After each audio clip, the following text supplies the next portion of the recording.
Saudari-saudaraku terkasih dalam Tuhan Yesus Kristus, selamat pagi dan berkah dalam.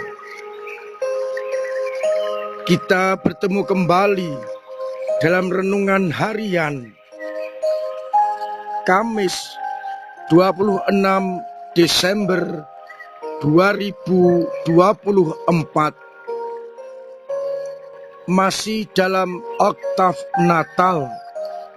Hari ini kita rayakan pesta Santo Stefanus, martir pertama. Kita semua mengenal Stefanus adalah salah satu dari diakon-diakon yang dipilih untuk membantu para rasul di dalam melayani meja, agar para rasul lebih konsentrasi pada pelayanan sabda. Stefanus termasuk tokoh yang amat fanatik terhadap agama Kristiani.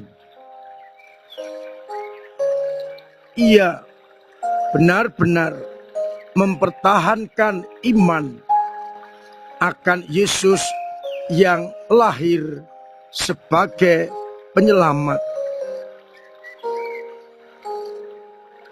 Ia dengan diakon-diakon lain melayani meja untuk orang-orang yang tersingkirkan, janda-janda dan yang kurang beruntung. Ia diakon yang tinggal di Yerusalem. Ia fasih berbahasa Yunani, pandai berpolemik, dan pandangan-pandangan mengenai tradisi dan lembaga-lembaga Yahudi amat radikal. Ketika ia dihadapkan kepada Sanhedrin, majelis pengadilan, dengan tuduhan-tuduhan palsunya, ia tidak gentar. Ia tetap membela imannya, mengutip tulisan kitab suci,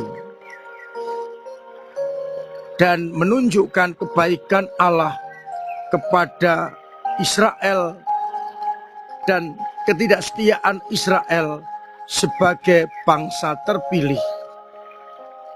Maka kemudian diseret keluar tembok kota Yerusalem dan dirajam sampai mati. Para pemimpin Yahudi tidak mampu melawan hikmat Stefanus yang diilhami oleh Roh Kudus. Apa yang menjadi senjata Stefanus? Karena cintanya akan Tuhan, tidak bisa mengalahkan apapun juga, meskipun kematian berada di hadapannya. Meskipun ia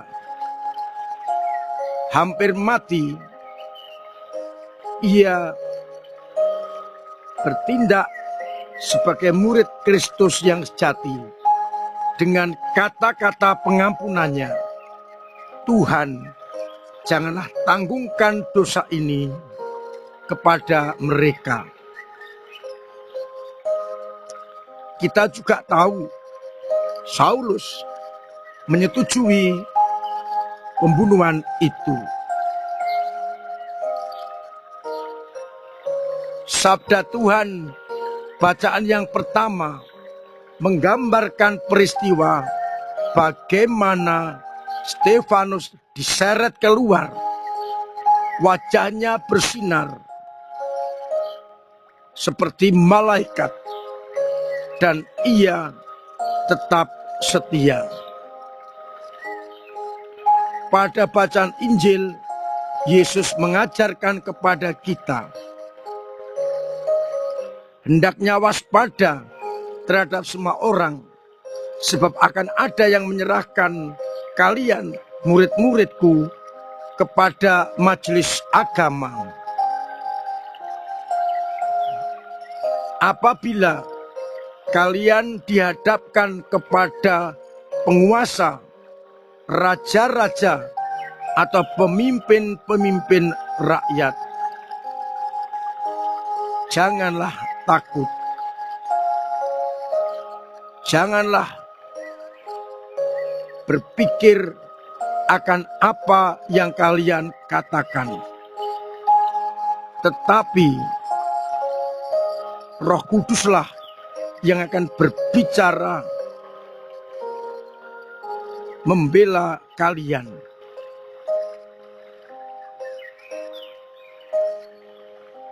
Saudari-saudaraku terkasih, suasana kegembiraan Natal yang kita rayakan kemarin,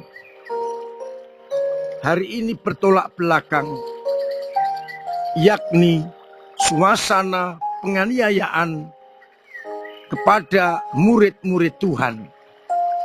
Tapi ini bukan suatu kesedihan, karena justru sebagai murid akan mengalami nasib yang sama dengan sang guru.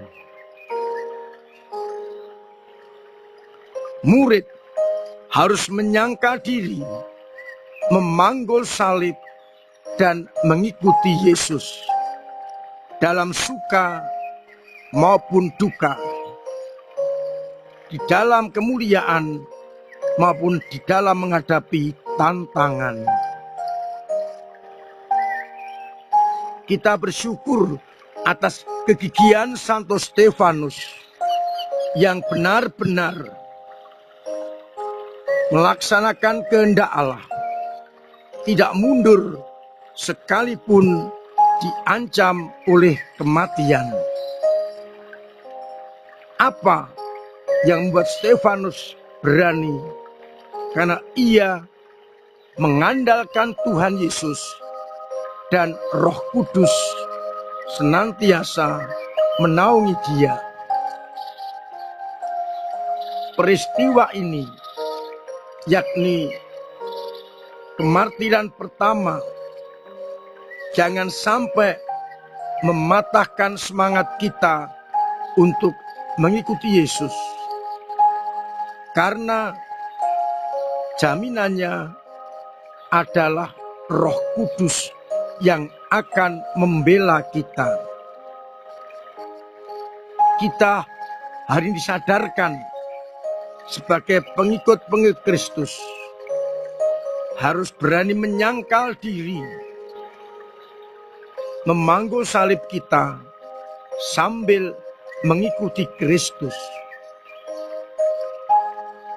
Bagi mereka yang setia seperti Stefanus, tersedia tempat di dalam kerajaan surga. Bagi Stefanus, kematian fisik menjadi bentuk kesetiaan untuk mengikuti sang guru.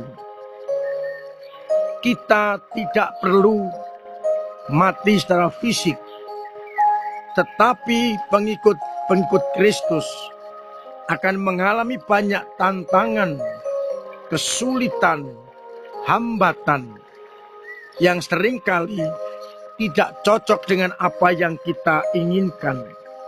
Itulah penyangkalan diri. Itulah salib yang harus kita panggul sambil mengikuti Yesus. Maka saya mengajak hari ini untuk melihat salib kita masing-masing, dan setiap orang salibnya berbeda-beda. Kita renungkan, kita tekuni, salib utama kita adalah penyangkalan diri akan kedagingan kita, akan ego-ego kita, akan keduniawan kita, Kalau kita sanggup, maka kita akan dibawa masuk ke dalam kerajaannya. Mari kita sadari bahwa Stefanus masa kini tetap akan terjadi. Dan semoga semangat Stefanus menjadi semangat kita. Ke dalam tanganmu aku menyerahkan hidupku. Dan biarlah semangat pengampunan juga senantiasa ada di dalam hati kita. Tuhan memberkati kita sekalian. Amin. Marilah berdoa. Bapa yang penuh kasih, kami bersyukur atas keteladanan Santo Stefanus yang rela untuk menyerahkan nyawanya demi nama Putra-Mu. Semoga semangat yang sama kami miliki, kendati banyak tantangan, hambatan dan kesulitan, kami tidak mundur, melainkan iman kami semakin tangguh dan kokoh kuat. Bangkitkanlah iman kami yang kadang lemah, kadang jatuh, dorong bila mandek, agar dalam situasi apapun iman kami terus berkembang. Untuk itu, semoga Engkau senantiasa menjaga umat-Mu yang sakit. Semoga Engkau sembuhkan. Yang punya beban berat Engkau ringankan. Yang punya persoalan Engkau bantu untuk mengurai. Yang punya kesulitan ekonomi Engkau lancarkan usahanya, agar mereka pun tetap setia dalam situasi apapun. Maka turunkanlah berkat-Mu atas kami semua, Bapa dan Putra dan Roh Kudus. Amin. Saudara-saudaraku terkasih, dalam suasana kegembiraan Natal, kita perlu menyadari konsekuensi mengikuti Yesus. Salah satunya teladan Santo Stefanus. Terima kasih untuk semua usaha panjenengan di dalam membantu gereja mewartakan Injil, dan juga sumbangan panjenengan dalam perayaan Natal yang berjalan penuh khidmat, lancar, aman, dan damai. Semoga kita tetap mampu berkontribusi bagi gereja lewat doa-doa kita, lewat pemberian diri, tenaga, karya dan waktu untuk gereja, serta pemberian dana, sehingga kelahiran Yesus benar-benar membawa sukacita bagi kita. Akhirnya saya mengucapkan selamat Natal. Semoga damai Natal senantiasa tinggal dalam keluarga kita. Selamat pagi, selamat merenungkan. Tuhan memberkati